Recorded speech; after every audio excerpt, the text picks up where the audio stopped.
నేను రేవంత్ రెడ్డి గారిని సూటిగా అడుగుతున్నా, అయ్యా రేవంత్ రెడ్డి గారు, మీరు కాళేశ్వరం లిఫ్ట్ ఇరిగేషన్ ప్రాజెక్ట్కి ఎప్పుడైనా పోయినరా? మీరు పాలమూరు రంగారెడ్డి ఎత్తిపోతల సర్జిపూల్ దగ్గరికి నార్లాపూర్లో ఎప్పుడన్నా వెళ్ళినరా? ఆ మోటార్ల బటన్ల మీద ఎప్పుడన్నా చేయేసినరా? అదేవిధంగా ఏదుల రిజర్వాయర్ పోయినరా? అదేవిధంగా వట్టెం పోయినరా? లేకపోతే కరివేన పోయినరా? లేకపోతే ఉదండాపూర్ పోయినరా? లేకపోతే లక్ష్మీదేవపల్లి పోయినరా? ఎక్కడ కూడా మీరు పోలేదు. మీరు కేవలం మిసిసిపి ముస్సోరి నదుల మధ్యలో ఆ అమెరికా అందాలను ఆస్వాదించడానికే ముఖ్యమంత్రి అయినట్టుగా మాకు డౌట్ వస్తూ ఉన్నది. లేకపోతే మీరు ఈ రాష్ట్రానికి కేసీఆర్ గారు, తెలంగాణ ప్రజలు 24 సంవత్సరాల మలిదశ పోరాటంలో వచ్చిన ఆ కన్నీళ్లను పన్నీరుగా మార్చి రైతుల కష్టాలు కన్నీళ్లను తుడిచే ప్రయత్నం కేసీఆర్ గారు చేస్తే, మీరు ఈరోజు అవన్నీ కూడా అదో పాతాళానికి తొక్కే ప్రయత్నం చేస్తున్నారు. లేకపోతే మరి ఎట్లా వీలవుతాయి చెప్పండి? ఒకవేళ 39 టీఎంసీల నీళ్లు ఈరోజు బంగాళాఖాతంలో కలుస్తూ ఉన్నాయి. ఇక్కడనేమో మన రిజర్వాయర్లన్నీ ఖాళీ కొండల్లాగా దర్శనం ఇస్తున్నాయి. అంటే దీని అర్థం ఆంధ్ర ప్రాంతంలో ఉండే చంద్రబాబు నాయుడు గారు మీకు ఆదేశాలు ఇచ్చినరా?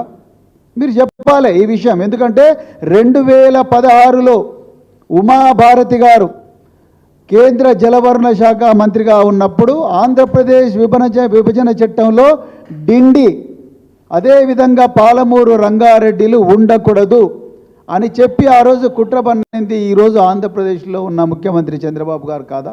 ఆ రోజు కేసీఆర్ గారు వీరోచితంగా విత్ డేటా పోట్లాడితేనే కదా ఆ రోజు మనకు రిలీఫ్ వచ్చింది. ఆ రోజు మరి పాలమూరు రంగారెడ్డి, అదేవిధంగా డిండి లిఫ్ట్ ఇరిగేషన్ స్కీమ్.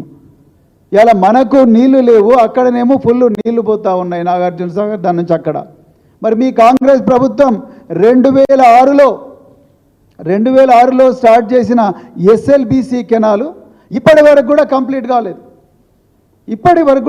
కాలేదు. కానీ 2015 జూన్ నెలలో శంకుస్థాపన చేయబడ్డ Palamuru Rangareddy lift irrigation scheme 2023లోనే ఫస్ట్ నార్లాపూర్లో రిజర్వాయర్లో, ఫస్ట్ సర్జిపూర్లో నీళ్లు వదిలిందంటే మీరు అర్థం చేసుకోండి. మీ కాంగ్రెస్ హయాంలో స్టార్ట్ అయిన ప్రియదర్శిని జూరాల ప్రాజెక్టు కంప్లీట్ చేయడానికి 25 సంవత్సరాలు పట్టింది. అదే కేసీఆర్ గారు ముఖ్యమంత్రి ఉన్నప్పుడు ఈ 35 ఇయర్స్ పట్టింది. కేసీఆర్ గారు ముఖ్యమంత్రి ఉన్నప్పుడు కేవలం 8 సంవత్సరాల్లోనే Kaleshwaram and Palamuru Rangareddy lift irrigation స్కీమ్లు కంప్లీట్ అయినాయి.